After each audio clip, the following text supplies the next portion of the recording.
Oke, balik lagi di channel gue Berdiksi ya kan. Jadi kali ini gue mau cerita serem lagi ya. Jadi gue mau cerita serem lagi bre. Langsung aja ya kan. Cerita seram yaitu kontrakan Dedemit bre.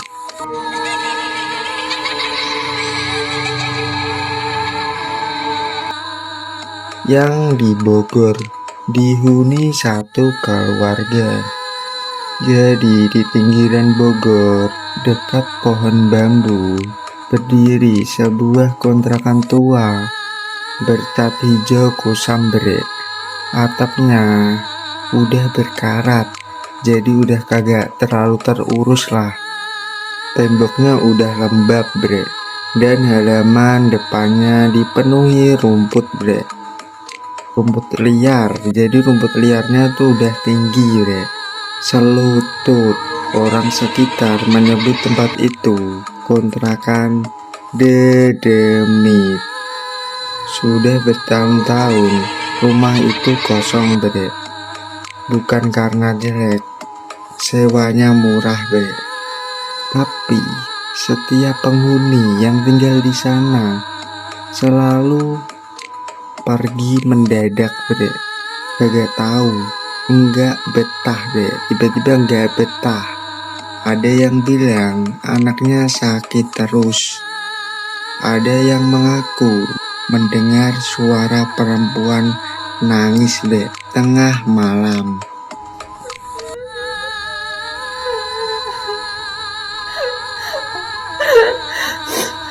Bahkan ada yang kabur subuh-subuh tanpa pamit bre. Wow, serem banget kan ya. Namun keluarga Pak Hendra tidak percaya cerita begituan bre. Pak Hendra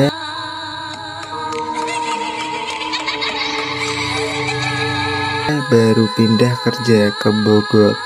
Gajinya pas-pasan bre.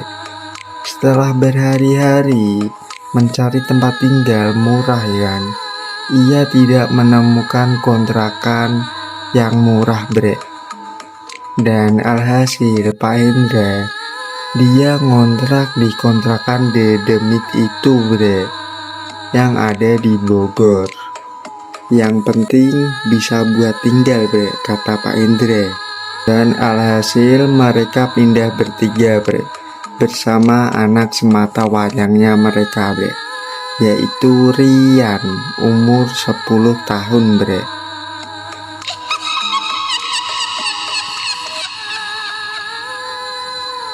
Hari pertama terasa biasa saja bre. Tetangga sekitar memang agak aneh. Mereka cuma melihat dari balik jendela bre saat keluarga itu datang.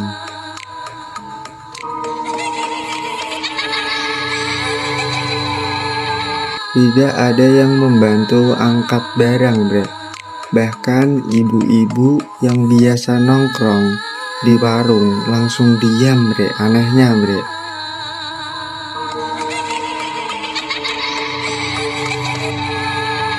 Ketika Bu Ratna lewat, jadi istrinya Pak Hendra ini bernama Bu Ratna bre.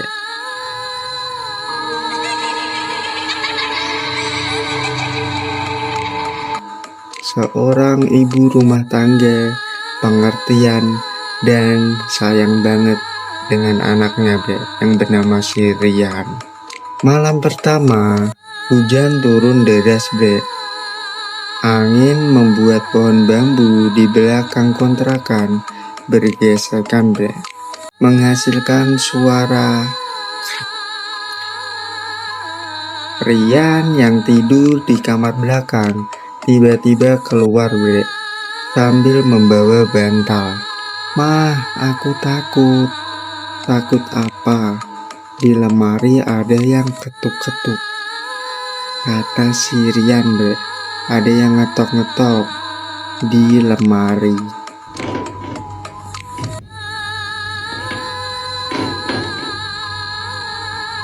Pak Hendra tertawa kecil kan. Mungkin tikus. Ia mengantar Rian kembali tidur. lalu menutup pintu kamar bre. Tapi baru 5 menit. Tok, tok, tok. Suara itu terdengar lagi bre. Kali ini dari dalam lemari. Pak Hendra membuka lemari dengan kesal ya kan. Kosong, hanya pakaian dan kardus bre.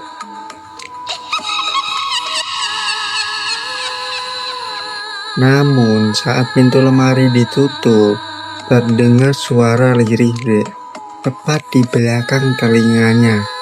Jadi suaranya gini bre. Serem banget.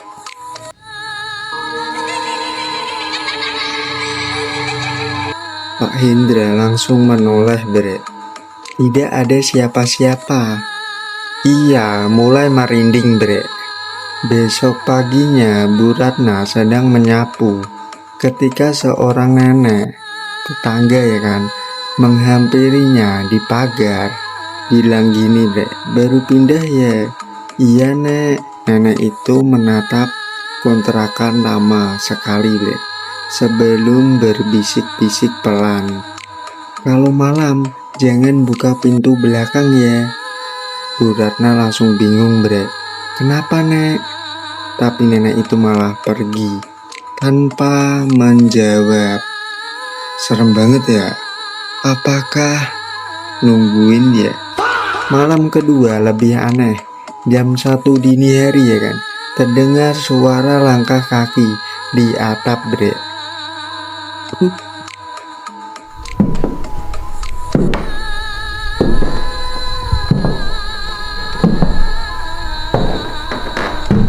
Seperti ada orang berlari bolak-balik bre.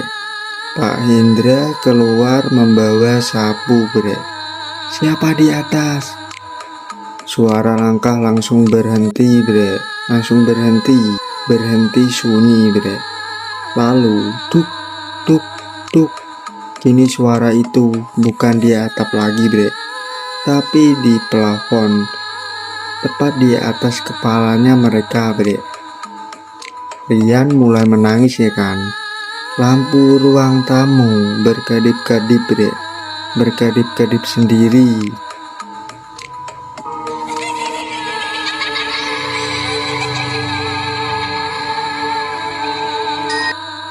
Tiba-tiba brak, pintu dapur terbuka keras bre.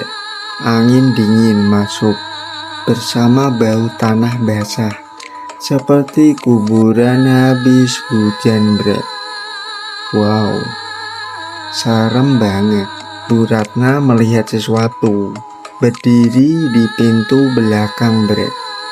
Sosok tinggi banget ya kan, kurus dengan rambut panjang menutupi wajah. Sosok itu diam bre, tidak bergerak. Bu Ratna menjerit dong. Pak Hendra berlari ke dapur bre. Namun sosok itu hilang, tak tahu kemana bre. Yang tersisa hanya jejak kaki lumpur hitam bre, menuju sumur tua di belakang rumah bre.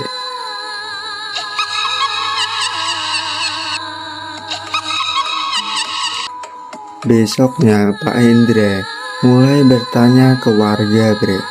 Akhirnya seorang bapak warung ya kan bercerita bre. Dulu sebelum jadi kontrakan, rumah itu milik seorang dukun yang bernama Mang Darsa bre.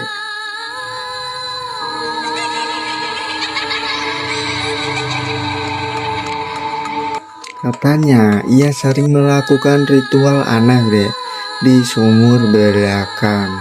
Suatu malam Mang Darsa ditemukan meninggal dalam keadaan tergantung di dapur bre.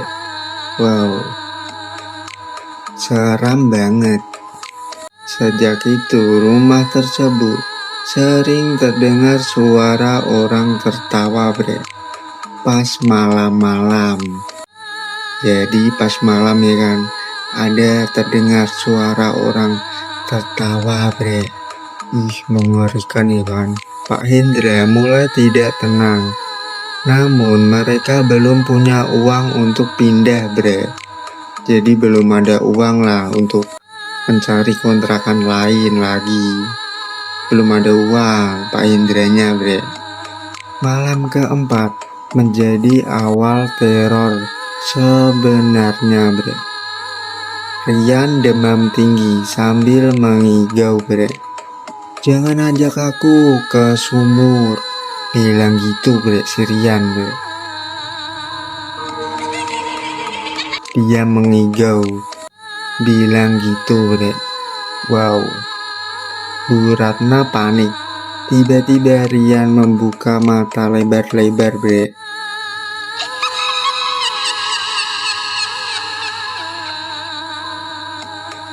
Tapi suaranya bukan suara anak kecil. Rumah ini bukan punya kalian. Jadi suaranya gede, bre. Kayak orang dewasa.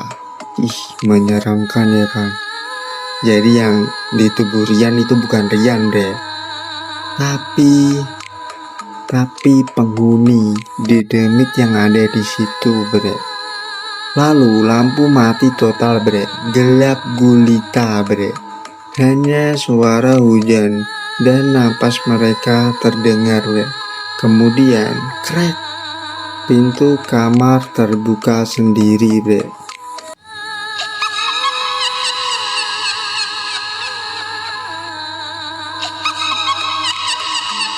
Di luar kamar, tampak sosok hitam berdiri membungkuk di lorong, bre.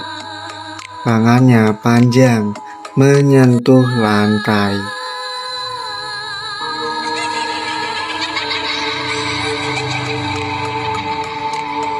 Matanya putih, bre. Putih semua. Pak Hendra gemetar, bre, sambil membaca doa.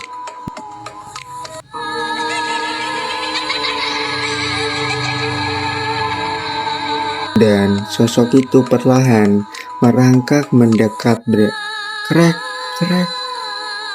Suara tulangnya berbunyi tiap bergerak, bre. Bu Ratna histeris dong memeluk anaknya si Rian. Saat makhluk itu hampir masuk ke kamar, azan subuh, bre, terdengar dari musola. Dari musola ujung gang, bre. Pas banget ada azan subuh, bre. As-salatu khairun minan naum.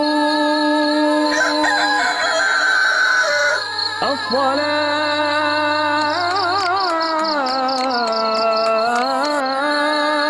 khairun minan naum. Seketika sosok itu berhenti, bre. Lalu bergerak mundur cepat, bre, ke arah dapur. Brak. Pintu belakang tertutup sendiri, bre. Pagi harinya mereka menemukan sesuatu mengerikan, bre. Di tembok dapur muncul tulisan hitam, bre, seperti bekas arang. Pergi sebelum 40 hari, bre.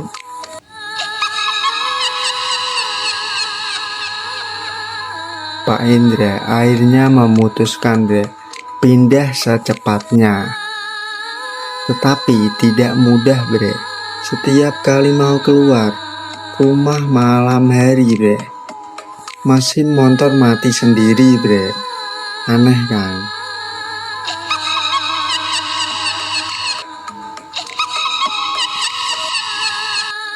Kuli angkut yang diminta membantu mendadak, ya kan, batal, bre. Tiba-tiba batal karena sakit. Bahkan Bu Ratna mulai sering melihat sosok perempuan berdiri di samping Rian saat anak itu tidur, bre.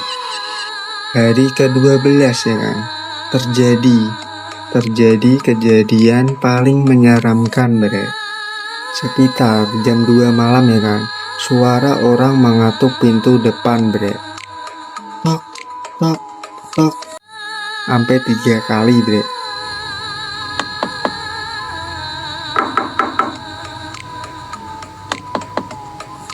Pak, buka pak, suara perempuan bre. Pak Hendra mengintip bre dari jendela. Ternyata nenek-nenek bre, tetangga yang dulu memperingatkan mereka bre, tiba-tiba datang bre. Namun ada yang aneh, leher nenek itu terlalu panjang. Wow, mengerikan ya kan. Senyumnya lebar sampai hampir ke telinga bre. Bayangin sampai sini.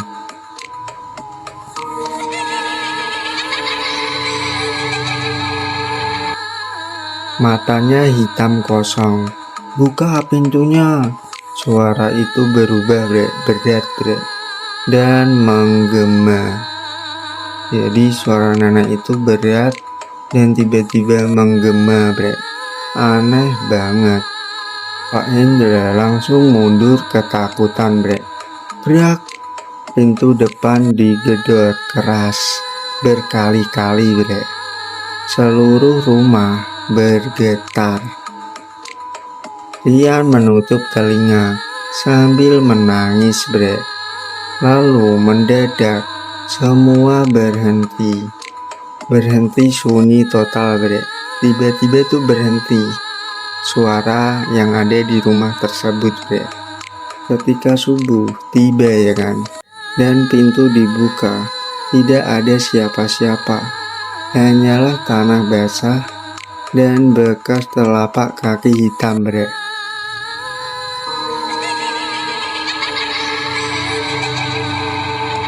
Mengelilingi rumah. Akhirnya seorang ustadz datang membantu bre.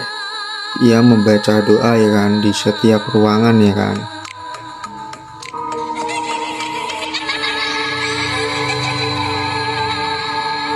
Namun saat sampai dapur dekat sumur ya kan, air sumur tiba-tiba mendidih sendiri bre. Dari dalam sumur terdengar suara banyak orang tertawa bersamaan.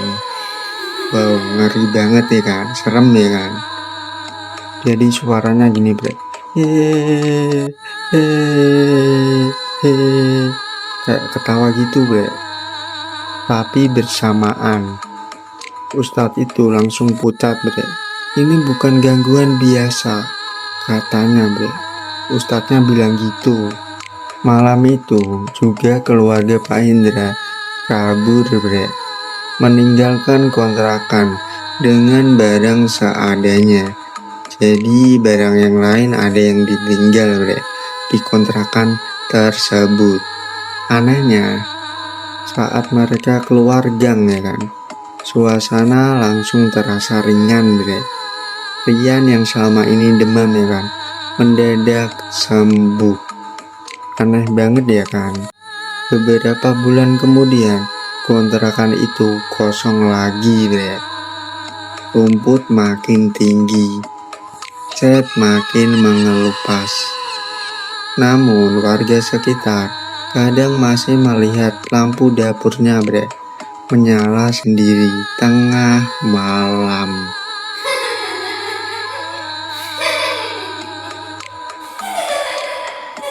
Wow, serem banget ya bre. Padahal tidak ada lagi yang tinggal di sana bre. Dan kalau malam hujan turun ya kan, di gang itu ya kan, beberapa orang mengaku pernah mendengar suara anak kecil dari arah kontrakan bre. Wow, serem banget ya kan. Oke bre, mungkin ceritanya segitu aja bre. Pak Hendra bre, apes banget bre dapat kontrakan dedemit. Serem banget ya kan. Tadi langsung pindah bre, suasananya langsung adem bre, jadi ringan bre. Ternyata kontrakan dedemit itu emang semengerikan itu bre. Jadi jangan terlihat harganya murah bre, tapi kualitasnya juga dilihat. Mana rumput Rumputnya udah tinggi bre, sedengkul, bayangin. Ngeri kali bre. Takut juga ada ular ya kan. Tempatnya juga kurang terawat bre, kontrakannya. Terus bre, yang paling mengerikan, ada setannya banyak banget. Dedemit banyak banget bre. Oke, pesan gue ya, kalau nyari kontrakan itu ya jangan yang murah bre, tapi kualitasnya juga bagus. Kalian kagak mau kejadian kayak gini kan? Serem banget sih kalau gue sih. Mengerikan bre. Kejadian yang dialami satu keluarga bre. Keluarganya Pak Hendra bre. Mengerikan ya kan. Oke bre, ceritanya selesai bre. Jika kalian mau sharing-sharing cerita serem kalian nih kan, pengalaman kalian nih kan, langsung aja bre, kirim di bawah email ini bre. Di bawah email ini bre. Oke bre, support terus bre channel ini bre, supaya berkembang bre. Oke, jangan lupa like, komen, share, dan yang paling penting subscribe bre. Oke bre, nanti kita cerita serem-serem lagi ya, serem-serem lagi ya. Oke bre, gue Bre Liksi pamit dulu bre. Jangan lupa subscribe bre, jangan lupa, biar channel ini berkembang ya kan. Oke bre, gue Bre Liksi pamit dulu ya bre. Salam seram.